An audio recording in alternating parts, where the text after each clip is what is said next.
যারা শহরের দর্শক আছে, যে কোনো শহরে, বর্ধমান হোক, কলকাতা হোক, শিলিগুড়ি হোক, এমনকি বাইরে যারা চলে গেছেন প্রবাসী বাঙালি, তারাও জবাব চায় বাংলা যারা দেখছেন আমাকে আজকে, তাদেরকে উদ্দেশ্য করে আমি বলছি। মানে আপনাদের হয়তো মনে হবে যে এই মুহূর্তে আপনারা সেফ, কিন্তু আমি একেবারে শুরুতে যে ঘোষবাবুর কথা দেখালাম, শোনালাম, আরেকবার একটু আমি সেই সিকোয়েন্সটা, ফুল সিকোয়েন্সটা দেবাশিস বাবুর কাছে যাওয়ার আগে এবং কুণালদাকে একটু ওয়েট করতে বলা, ফুল সিকোয়েন্সটা আমি পিসিআরকে বলবো আরেকবার চালাতে, যেখানে ভদ্রলোক অদ্ভুতভাবে কাঁদতে কাঁদতে, হাসতে হাসতে তিনি বলছেন যে চলে যাব, ওরা এখন এরকম তাণ্ডব করছে। আমাদের প্রতিনিধি খুব অদ্ভুতভাবে জিজ্ঞেস করেছেন যাবেনটা কোথায় বয়সে, কোথাও একটা চলে যাব ঝাড়খণ্ড ইত্যাদি ইত্যাদি বলে বলছেন উনি। এটা বোধহয় কাম্য নয়। এটা শহরের মানুষ যদি এগিয়ে না আসে, গ্রামকে গ্রাম এভাবে হিন্দু শূন্য হয়ে যাবে। এবং এটা আমি খুব সিরিয়াসলি বলছি, শহরের মানুষকে একবার প্রথমে যে সিকোয়েন্সটা দেখালাম, আরেকবার সেই একই সিকোয়েন্স দেখি এবং দেবাশিস ঘোষের কাছে যাই। কোনো কিছু হয়নি এখানে, 7 জন্ম এখানে যাচ্ছে, 7 পিঢ়ি, মানে বাপ দাদা তারপর দাদা এইখানেই। আপনাদের উপরই হামলা হলো কেন? হিন্দুদের উপরে। হিন্দুরাকে রাখবে না ওরা, হিন্দুরাকে তাড়িয়ে দিবে। হিন্দুরাকে বলছে আর রাখবো না, এখন ওরা রাজ করবে। এখন আমরা কোনো দিকে পালাতে হবে, কি করব? কোথায় পালাবেন? ঝাড়খণ্ড মারখানের দিকে চলে যাব। নিজের ভিটে ছিঁড়ে ছেড়ে দিয়ে পালিয়ে যাবেন? কি করব? ঠিক এইখানে কি মরবো? মরার রাস্তা। যদি ছেনের আগে যদি আমরা যেতাম তা আমরা নিজেরাই মরে যেতাম, ওদিকে কপাট বন্ধ করে পালিয়ে যেতাম।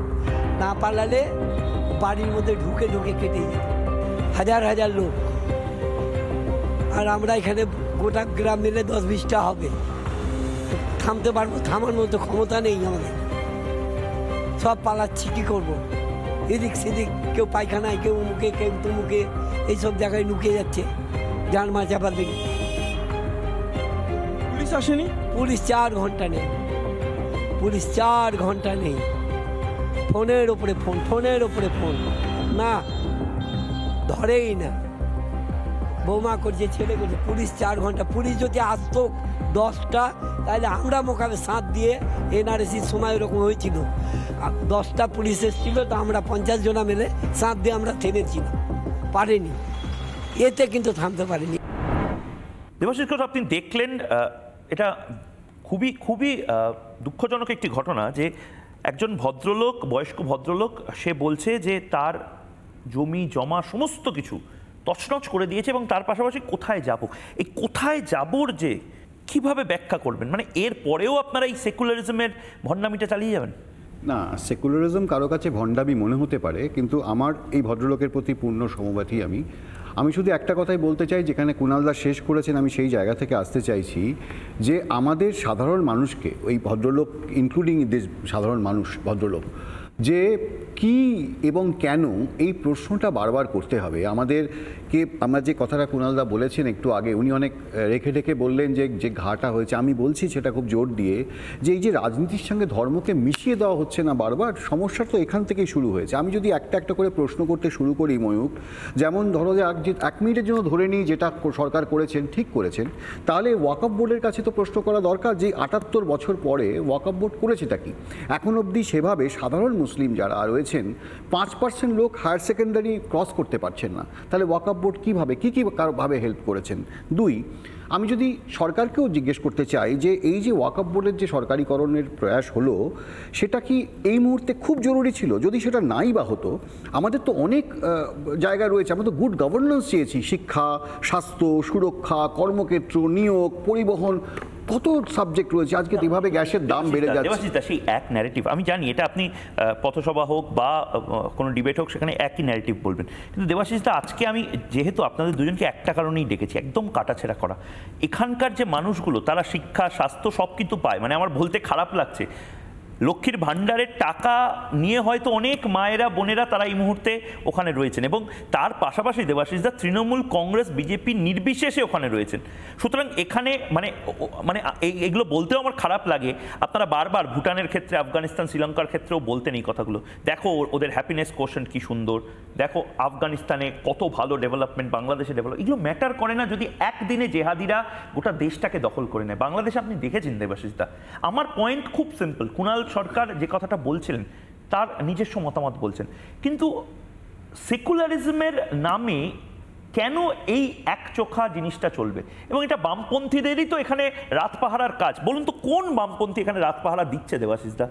আমি এখানে বামপন্থী ডানপন্থীতে যাব না মনে, আমি বলছি সেটা যে তোমার কি মনে হয় যে আজকে যারা নেতা নেত্রী আছেন তারা কোনো মুসলিমকে তোষণ করছেন বা মুসলিমের জন্য কাজ করছেন? আমি বলছি না।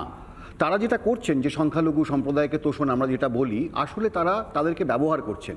আর উল্টো দিকে যারা বলছেন আমি হিন্দুকে বাঁচাচ্ছি, তারা কি সত্যি হিন্দুকে বাঁচাচ্ছে বা হিন্দুর জন্য কোনো কাজ করছে, নাকি হিন্দু ভোটটাকে ব্যবহার করার চেষ্টা করছে তাদের নিজস্ব স্বার্থসিদ্ধির জন্য? মানে এই জায়গাটা বুঝতে হবে। আজকে আমি তোমার জায়গাতে আসি, যে আজকে যেটা নিয়ে আমরা কথা বলছি ওয়াকফ, সত্যিই তো লোকে কি জানে ওটা খায় না মাথায় দেয়, এটা ঠিক জিনিসটা কি, কেন এটা নিয়ে এত আন্দোলন? এটা তো একটা পারসেপশন তৈরি করে দেওয়া হয়েছে, তুমি করেছো বা অন্যরা করেছে। আমাকে একটা কথা বলুন, পারসেপশন তৈরি, আমাকে একটা কথা বলুন দেবাশিসদা, এই যে পারসেপশন ইত্যাদি সব বুঝলাম, কিন্তু তারপরে একটা দেশ বিরোধী আইন যদি হিন্দু বিরোধী আন্দোলনে বদলে যায়, তাহলে সেইটাকে আটকানোর জন্য একত্রিতভাবে সমস্ত হিন্দুদের বোধহয় কাজ করতে হয়। মানে এটা আমার বলতে খারাপ লাগছে, এটা অনেক বেশি। আজকে সুজন চক্রবর্তীর হয়তো মনে হচ্ছে যে বারুইপুরে বসে আছে, বারুইপুর থেকে 15 কিলোমিটার দূরে আমতলাতে যে কাণ্ডটা হয়েছে।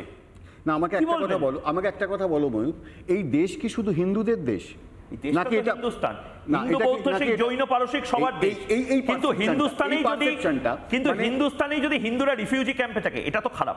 মানে আপনি কোনোদিন দেখেছেন পাকিস্তানে যারা সংখ্যা গুরু তারা রিফিউজি ক্যাম্পে থাকছে? আপনি দেখেছেন? যাদের তুমি এত মানে সমালোচনা করছো, বারবার নিরপেক্ষতার কথা বলছো, সেই আমি বামপন্থীর অনেক দোষ আছে, সিপিএম খুব খারাপ দল, সিপিএম কে ধর্তব্যই আনছে না। আমি বলছি আপনাদের মতন সিটিজেন ভয়েস, আপনাদের মতন নাগরিক সমাজ যারা নন্দীগ্রামের সময় এগিয়ে এসেছিলেন, যারা হয়তো নিতাই সিঙ্গুরের সময় এগিয়ে এসেছিলেন, আরজি করে এগিয়ে এসেছিলেন, আপনারা কেন এগিয়ে আসছেন না? মানে এই ম্যাডনেসটা কোথায় 34 বছরে আমাদের আপনারা মমতা বন্দ্যোপাধ্যায়কে কেন বলছেন না রাজধর্ম পালন করতে? একদম বলছি তো, আমি তো বলছি এটাও বলছি, আপনার এখান থেকে প্রয়োজন আবার বলছি যে মমতা ব্যানার্জির যদি এটা প্রতিবাদ করার হতো তাহলে উনি কেন সংসদে করেননি, সেখানে 5 জন কেন অনুপস্থিত? মমতা বন্দ্যোপাধ্যায় নিজে জলপাইগুড়িতে এই ওয়াকফ বোর্ডে, আমি তোমাকে কালকেও বলেছিলাম, সুধীর রঞ্জন ধারা বলে একজনকে সভাপতি বানিয়েছেন, শঙ্কর প্রসাদ সেন বলে একজনকে কোষাধ্যক্ষ বানিয়েছেন এই ওয়াকফ বিল পাস হওয়ার আগে। উনি এটা কি করে করলেন? আমি তো তোমাকে এটাও বলছি যে প্রায় যে মহাবীরতলা থেকে যে সমস্ত জমিগুলো গেছে ওয়াকফ বোর্ডের আন্ডারে আছে, তার মধ্যে একটিতে দখল করে আমাদের ববি হাকিম এবং তার একটা শোরুম চলে মার্বেল। কি করে সেটা সম্ভব? মানে এই জায়গাগুলো তো আমরা বলছি, তার মানে কি ওয়াকফ বোর্ডের আন্ডারে তৃণমূল নেতা নেত্রীরা কি এই সম্পত্তিগুলোকে নিয়ে নেওয়ার চেষ্টা করছে? নানা ধরনের কন্টেন্ট দেখার জন্য লাইক করুন, শেয়ার করুন আমাদের ফেসবুক পেজ, সাবস্ক্রাইব করুন আমাদের ইউটিউব চ্যানেল। পাশাপাশি অন্যান্য ব্রেকিং নিউজের জন্য অবশ্যই চোখ রাখুন রিপাবলিক বাংলায়।